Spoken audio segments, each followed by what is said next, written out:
Goodbye, cancer. 5 cancer-feeding meals you must avoid if you're over 60.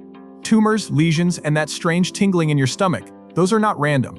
They're red flags warning you that your body needs one thing to keep itself in top shape: quality sustenance. There's a large number of seniors suffering from cancer, tumors, and lesions, and most have no idea why. But here's the terrifying truth. By age 60, your body is more vulnerable than it was in your youth, and 99% of seniors have no idea that what they've been eating daily is silently making things worse. However, we now have scientifically backed data on some meals worth eating less of. But before we continue, this content is provided for informational purposes only and is not a substitute for professional medical advice, diagnosis, or treatment. Always consult a qualified healthcare provider with questions about your health or medical condition. Do not disregard professional advice or delay seeking it because of something you have read here. You've likely been under the impression that our number 2 meal is a healthy option for years, and taking precautions could be the single fastest way to rebuild your strength and erase cancer from the inside out. Before we dive in, I have 2 questions for you. First, have you noticed increasing aches in your body lately? Second, what foods are you currently eating to fuel your good health?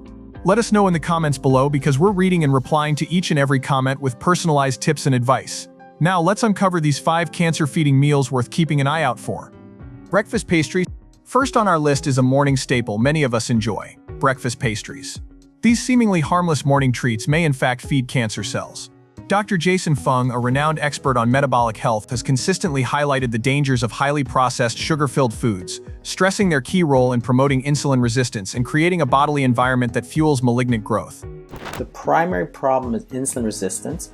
And then you ask the question, what is causing insulin resistance? We're like, I don't know, after 50 years, we don't know. It's getting worse, like the epidemic's getting worse, but we don't know. So there's 2 ways to look at it. So you either have an underfill problem or an overflow problem, okay?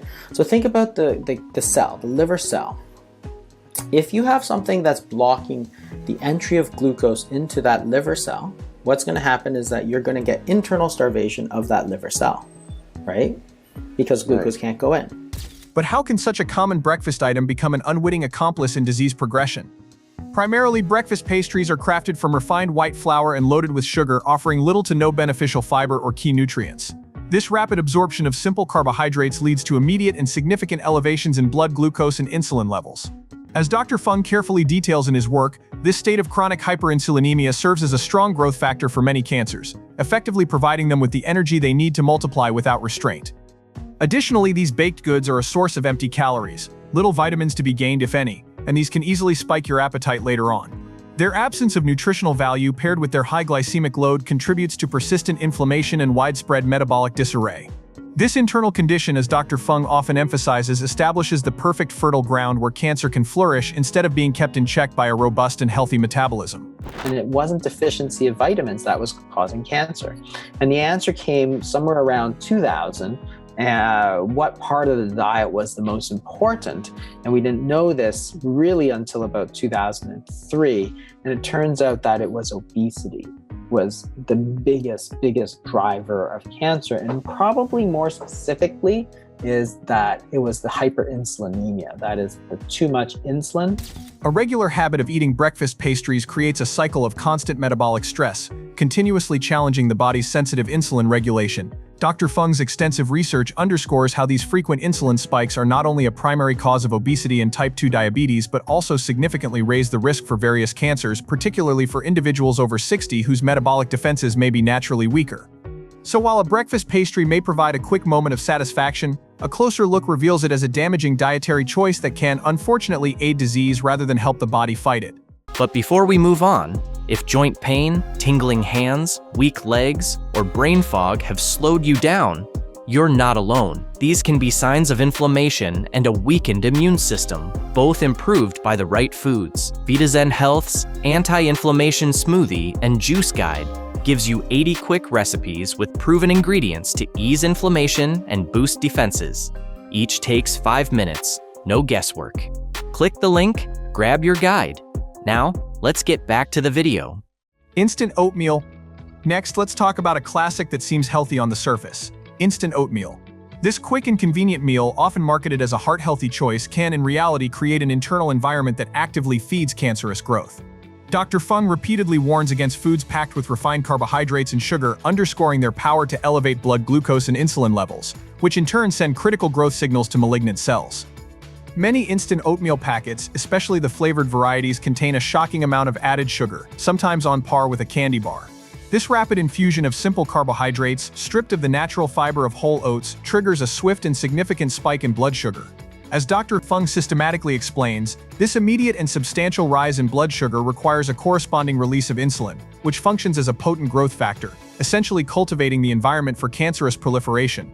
If you have hyperinsulinemia, you're just going to be feeding that growth of the breast cancer cells more than you're feeding the growth of the normal cell. So therefore, you're going to favor growth in that situation, and therefore diseases of hyperinsulinemia, that is obesity, type 2 diabetes, are well known to be associated with. Moreover, the steady consumption of these high glycemic meals can gradually desensitize the body's cells to insulin, culminating in insulin resistance. Dr. Fung frequently points out that this metabolic dysfunction is not merely a forerunner to type 2 diabetes, but is also a critical underlying factor in the development and progression of various cancers, particularly as metabolic resilience wanes with age.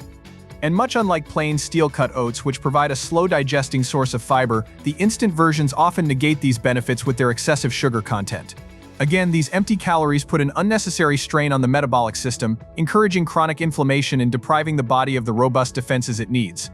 So despite its oat base, the added grams of sugar lead to more problems than solutions. This is why people are generally better off preparing their own oatmeal in order to harness its benefits without the added risk. Thus, while instant oatmeal might seem innocuous, a closer look reveals it as a high-glycemic, insulin-spiking food that unfortunately creates conditions more conducive to cancer. And before we move on to the next meal, if you are looking to dive deeper into the foods that can prevent cancer, be sure to subscribe to the Vitazen Health newsletter linked below. Each week we share expert-backed tips, delicious recipes, and actionable steps to help you live longer and feel your best delivered right to your inbox. White bread. Now we focus on white bread. This bread, considered a dietary staple for many, is a prime example of a refined carbohydrate that Dr. Fung identifies as detrimental to health. In his discussions on cancer-promoting foods, Fung highlights how highly processed items, stripped of their natural fiber and nutrients, can create an area that is vulnerable to disease. White bread, for instance, is typically laden with refined starches and has a high glycemic index, both of which contribute to metabolic dysfunction and inflammation. So how does white bread impact our overall health and cancer risk? For starters, it offers minimal health benefits. The process of refining flour to make white bread removes the bran and germ, which contain most of the fiber, vitamins, and minerals. Compared to whole grain bread, which provides sustained energy and supports digestive health, white bread is quickly digested, causing a rapid spike in blood sugar. According to Dr. Fung's perspective, this quick and significant elevation of blood sugar prompts a substantial insulin release. This repeated cycle of insulin surges can lead to insulin resistance, a condition Fung links directly to an increased risk of cancer. In addition, the high glycemic load of white bread contributes to systemic inflammation. As Dr. Fung frequently explains, chronic inflammation is a key factor in the development and progression of numerous diseases, including various types of cancer. The lack of fiber also means it provides less satiety, potentially leading to overconsumption and contributing to weight gain, which is a known risk factor for several types of cancer. The combination of refined starches and the absence of beneficial fiber creates a metabolic environment that disrupts the body's natural balance and weakens its defenses against cellular abnormalities. In Africa, the Africans in Africa didn't get colorectal cancer. When they followed the sort of white man's diet, for example, they all got colorectal cancer. And then what was the difference? He said it was fiber. Turns out fiber doesn't have much to do with it, but a lot could be due to the sort of refined diet and the sugar that they were eating. So remember, of course, the Africans were eating their traditional diet, didn't get any colorectal cancer. So white bread, while a familiar convenience, is far from a healthy choice. As Dr. Jason Fung explains, it promotes an internal state of metabolic disarray and chronic inflammation, which can provide a solid ground for cancer cells to multiply. Shifting away from these refined options toward whole, unprocessed foods is a critical step in cultivating a metabolic environment that actively supports true long-term well-being. Canned goods. Let's move on to canned goods. These items are a dietary staple for many due to their convenience, yet they represent a significant danger in the context of cancer-feeding foods. In his discussions on metabolic health, Dr. Fung consistently warns against consuming heavily processed products that are high in refined carbohydrates and unhealthy additives. Canned foods, often marketed as a quick and easy solution, are frequently little more than refined carbs, salt, and preservatives, creating an internal environment that is highly favorable for cancer growth. I think if you have cancer, it doesn't really change the treatments because the treatments are well studied. So you should still do everything that you're supposed to be doing. It doesn't mean like you go against, saying, I'm not going to do this thing that my oncologist tell me. No, you probably should do all of that. But you should also look at boosting it where you can with things that are relatively sort of high benefit, low risk. So